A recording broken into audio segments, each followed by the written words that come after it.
여러분 안녕하세요. 황금달 1% 투자은행 공인중개사 아테나입니다.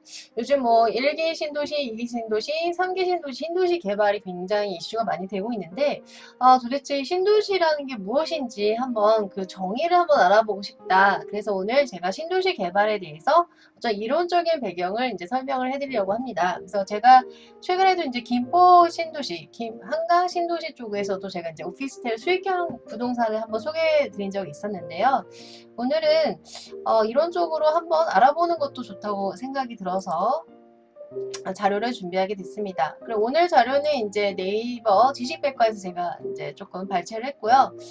신도시라는 거는 이제 뉴타운이다. 그래서 계획적으로 개발된 새로운 주거지. 그래서 요즘은 뭐 신림 재개발도 조금 핫하게 저희가 이제 바라보고 있거든요. 그래서 그 관련해서도 제가 뉴타운의 개념을 이제 강의를 올린 적이 있습니다. 그래서 계획적으로 개발된 새로운 주거지다. 뉴타운, 신도시다.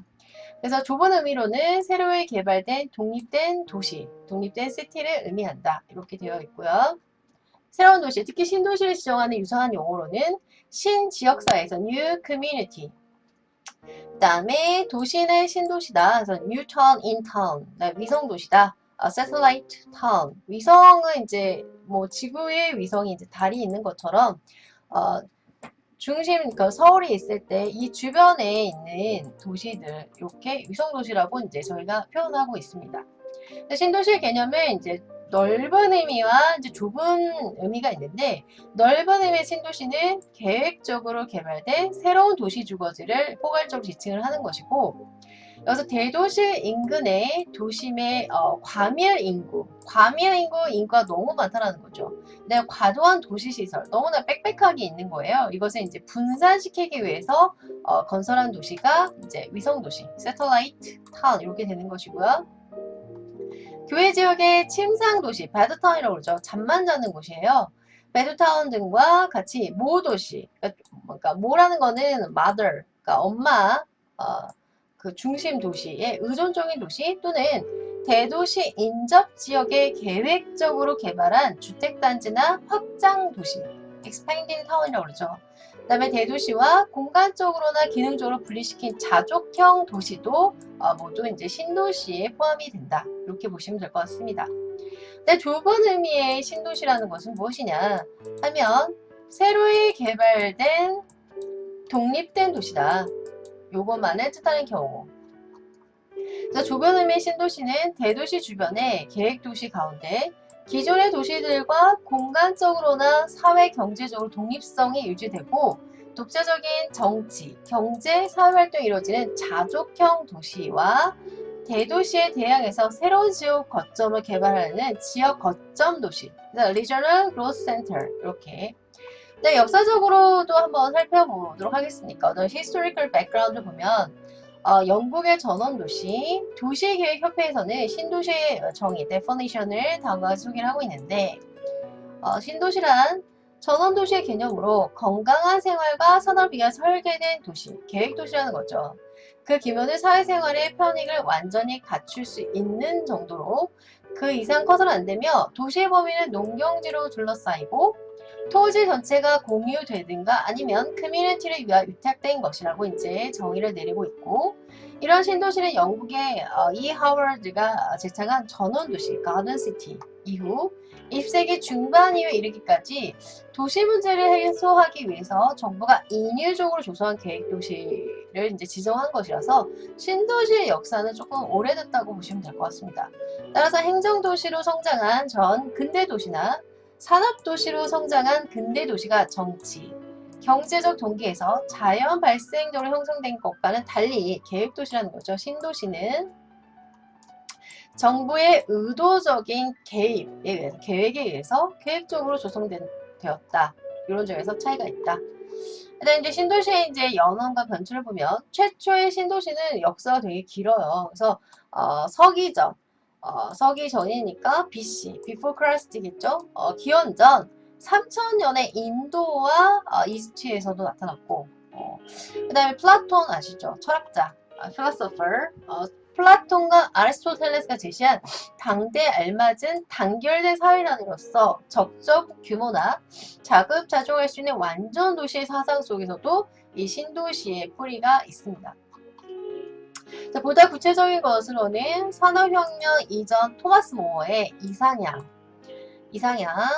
근대적 의미에서 신도시는 하워드의 전원도시 구상에서 정리되어 제시가 되었고, 18세기 중엽부터 시작된 이제 18세기 인더스트리얼 레볼루션이 있었죠. 산업혁명, 도시화 형상이 이제 촉진이 돼서 뭐 여러 가지 이제 발전도 있었죠. 그래서 급속한 도시 발전. 그래서 근대화 인류 문명을 획기적으로 이제 변혁된 시기고, 이게 저희는 이제 4차 혁명 시대에 살고 있죠. 도시화와 더불어 다양한데 이제 도시화가 이제 갑작스럽게 되면서 당연히 이제 어떤 사이드 이펙트도 있겠죠. 부정적인 결과, 주택난, 실업, 범죄, 공해, 혼잡, 그다음에 뭐 인구 과밀이나 뭐 어떤 도시시설 과밀 같은 도시 문제가 발생이 됐겠죠. 그래서 이런 문제를 해결하기 위해서 도시 질서와 생활 환경을 극복하기 방안 하나로 전원도시 운동, Garden City Movement 또는 신도시 개발 이상, 뉴타운 아이디어, 이것이 전개가 됐습니다. 도시의 생활 환경은 물리적인 것으로만 해결할 수는 없다. 그래서 환경이라는 차원에서 경제적, 사회적으로 통합해서 해결해야 한다. 그래서 대규모의 통합 도시계획 필요성을 요구했고, 이런 선구자적인 제안을 바탕으로 1899년 19세기죠. 지금 우리는 21세기죠. 영국의 하워드는 전원도시 계획을 실현하기 위한 전원도시협회를 설립, 1902년 전원도시의 미래를 출간했어요. 책을 출판한 거죠. Garden City of Tomorrow. 그래서 전원도시 계획을 구상했는데 여기서부터 이제 신도시의 개념이 나왔다고 보시면 될 것 같습니다. 그래서 하워드의 전원도시 계획안은 굉장히 이때 어떤 센세이션을 일으켰나 봐요. 그래서 1913년 각 나라에서 전원협회 구성과 함께 국제기구까지 형성이 됐어요. 한 사람의 파워가 굉장하죠. 그래서 이는 신도시 개발과 또 위성도시 개발, 세터라이트 타운 많은 영향을 끼쳤습니다. 어떤 이론적인 배경을 이제 해준 거라 볼 수 있을 것 같고, 현대 이제 신도시 개발은 이제 1944년 20세기네요. 아비크롬비가 하워드의 도시 계획 개념을 바탕으로 영국 런던의 과밀 인구를 분산시키고 도시의 비대화를 예방하자는 차원에서 런던 개발 제한기획 그린벨트 외곽에 10개 신도시를 건설하자. 그래서 Greater London Plan을 제안하면서 시작이 됐고, 이 안은 레이스 위원회의 검토가 있은 다음 1946년 세계 최초로 신도시법 뉴타운 액트가 제정이 됐고요. 그래서 이제 신도시는 계획도시라고 아까도 말씀드렸습니다. 그래서 정부의 재정적, 행정적 지원과 제도적인 틀을 마련했죠. 그래서 이제 얼마 전에도 이제 정부가 제3기 신도시를 이제 발표를 해서 굉장히 부동산 관련 쪽에 들썩이 있었죠.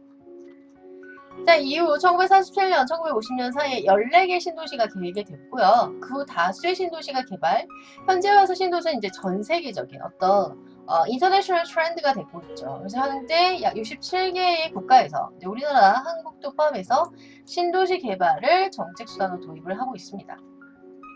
자, 그럼 신도시에는 어떤 특징이 있냐? 역사가 오래된 핵심 지역이 부재, 도시의 내부 구조가 미리 구성되어 기하학적인 형태를 갖춘 도시, 많은 경우에 있어 정확하게 지정된 도시 기능을 가지고 있다는 점. 그 다음에 이건 계획도시라고 했었어요. 도시 전체적인 굉장히 계획적인 어떤 artificial plan이 들어간 거죠. 그래서 최소한 초기에는 거주, 고용 간의 어떤 균형을 추구하는 노력과 국가 차원에서 이루어지기 때문에 굉장히 국가기이기 때문에 빠른 성장이 특징이 되고, 대규모 단지 주거 형태라는 중요한 주택 양식으로 구별이 된다는 것이 또 저희가 생각할 수 있는 중요한 포인트라고 볼 수 있습니다. 이 집단 주거 형태는 탄생에서부터 목표 인구가 결정이 됐고요. 이는 단순히 그 주택의 규모만을 고려한 수치가 아니라 주민의 규모를 고려한 또 고용, employment, 고용이 굉장히 중요하잖아요. 직장. 그래서 뭐 기업단지, 산업단지, 공공시설, 그래서 어떤 그 사회 기본적인 기반시설, social infrastructure, 그래서 뭐 social overhead capital 이런 측면, 그다음에 중심지, 경제활동의 그것까지 다 고려하다. 그러니까 고려한 계획성이 굉장히 많은 것이죠. 그래서 진정한 의미의 도시의 탄생을 이룩한다. 그러면 신도시는 몇 가지 유형이 있나? 대도시권에 건설된 신도시, 가장 많은 형태의 신도시인데요. 일단 세계적으로 보면 런던 주변에 할로우, 그 다음에 스티비니지, 그 다음에 크롤리. 영국에 이제 해외여행을 가셨을 때 이런 신도시만 찾아서 보시는 것도 재밌을 것 같아요. 그 다음에 파리에 응용된 5개 신도시, 도쿄 인근의 츠쿠바, 미국 워싱턴 근처의 라스튼, 그다음 콜롬비아, LA 근처의 발렌시아 등이 이 범주에 속합니다. 대도시권의 건설의 신도시는 이제 두 가지로 구분이 되는데, 첫 번째, 대도시의 연결성이 없이 건설된 것이로 대도시가 너무 과밀돼 컴팩트되어 있는 거예요. 그래서 완화를 목적으로 개발한 것이고, 소속된 대도시 권역보다 상위 체계에서 지역 구조를 형성할 목적으로 건설된 신도시로, 예를 들면 런던 근교의 뉴타운, 그 다음에 리옹 동쪽의 일다보가 이런 특징에 부합하는 신도시라고 볼 수 있습니다. 두 번째는 바깥 지역, 그러니까 수도권 중심, 그 캐피탈 시티 이 바깥쪽의 교외 지역을 개발시킬 목적으로 대도시권과 공간적인 연결성을 가지면서 건설된 신도시로, 신도시와 모도시, 수도라고 생각하시면 될 것 같아요. 의존성을 제거하지 않고 연결됐다. 단순히 신시각이라는 용어로도 표현이 됩니다. 그래서 영국의 신도시가 하워드의 전원도시 원칙인 자족형 도시 또는 독립된 도시의 특성을 실현했는데, 반면에 독일이나 스칸디나비아, 네덜란드 신도시는 그렇지 않은 경우가 많고요. 그 다음에 모도시에 대한 고용상의 의존관계를 나타내는 도시를 이제 세터라이트 타운, 그래서 위성 신도시라고 정의를 합니다. 그래서 그 외에 북아프리카에 존재하는 유럽인 도시 같은 식민지 도시 등이 신도시의 또 다른 형태다. 그 다음에 수도 신도시가 있는데요. 정치적 이유 또는 안보, 전략적 이유 때문에 대도시권과 경희대 위치의 신도시를 건설하는데, 그 대표적인 얘기가 18세기에 건설된 워싱턴, 그 다음에 20세기, 1920년 캔버라, 브라질리아, 그 다음에 찬디가르, 그 다음에 뉴벨그라드, 그 다음에 이슬람바드, 그 다음에 베르사유, 상트페테르부르크 이렇게 있습니다. 그다음에 오타와 뉴델리, 이 도시가 수도의 기능을 감당하기 위해서 이제 지어진 도시죠. 그 다음에 이제 산업 신도시에 대해서 이제 알아볼 텐데요. 산업 신도시는 비도시화 구역의 신도시가 건설되는 유형으로, 러시아의 경우는 주로 산업적 목적을 달성하기 위해, 동유럽의 경우는 도시체계 균형적인 발전을 위해 신도시를 발전했기 때문에 약간의 목표가 조금씩은 다른 것 같습니다. 그 다음에 이렇게 됐고요. 또한 광물 자원의 개발 목적으로 건설된 신도시도 있는데, 이때는 작은 도시 규모를 유지하는 경우가 대부분이고요. 대표적인 예가 캐나다의 컴퍼니 타운에 해당이 되고, 산업 신도시에 있어서 가장 선구적인 위치를 차지하는 예는 1879년 19세기에 조성된 영국의 캔터베리 근교의 브룬빌이라는 곳이고요. 산업 신도시에 해당하는 것으로 바르샤바 근처의 노아후타, 시베리아의 브레츠크, 캐나다의 시크치미 이렇게 되겠습니다. 그 다음에 대학 연구 신도시가 있는데요. 일본의 츠쿠바, 프랑스의 릴 부근의 아나프, 오를레앙, 라스루스가 이에 해당하는 거고요. 그 다음에 이제 솔직히 이제 인구가 굉장히 중요한 역할을 하죠. 인구가 증가하는 지역이 형성된 신도시가 있는데, 네덜란드의 간척 사업을 얻은 땅에 조성된 도시로 렐리스타트, 에멜로트, 플레폴란트가 있고요. 근데 이제 이런 모든 것이 이제 양날의 칼이잖아요. 그래서 다 좋은 점만 있는 것이 아니라 이 신도시라는 것도 문제점이 있는데, 어떤 문제점이 있냐면, 신도시 문제점의 핵심은 신도시가 수십 년 또는 몇 세에 걸쳐 형성된 자연 발생적인 도시가 아니라고 했죠. 신도시는 그러니까 정부 주도하에, 국가 주도하에 계획 도시예요. 그래서 발달의 현대식 건축 기술의 도움으로 쉽고 아주 단기간에 건설된 특징을 가지고 있다는 점.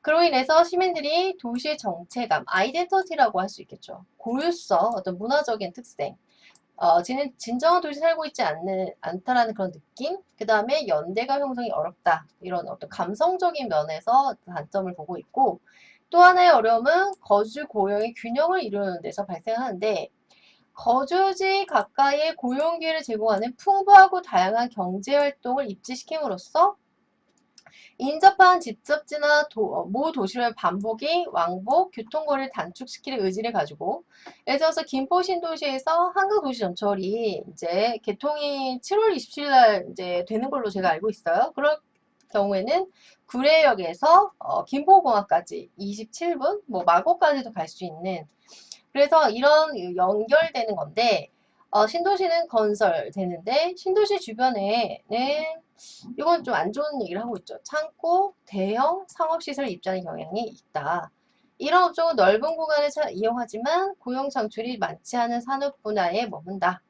근데 이제 오늘날은 이제 4차 산업 시대죠. 그래서 첨단 산업의 경우에도 무공해 산업의 분야지만 특정 계층의 소수 고급 인력이겠죠.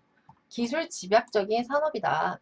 이런 까닭에 수도 신도시를 제외한 다른 신도시의 경우는 대부분 거주민과 고용기회 균형을 맞추는데 좀 어렵지 않냐 이런 것도 있는데 이건 도시마다 좀 다른 것 같아요.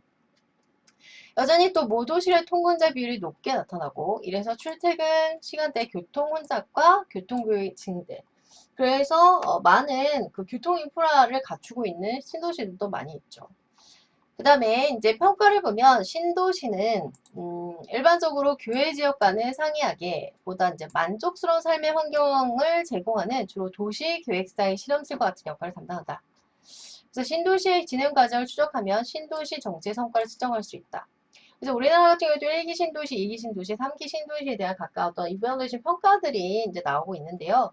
유럽의 경우 하워드 전원 도시는 평가를 받지만 대단위 단위의 거주 공간의 아파트 단지는 또 이제 비판의 대상이 되고 있고 구체적으로 신도시 건설로 인한 도시화 인구 흡수 비중은 뭐 미비하다는 평가도 있습니다.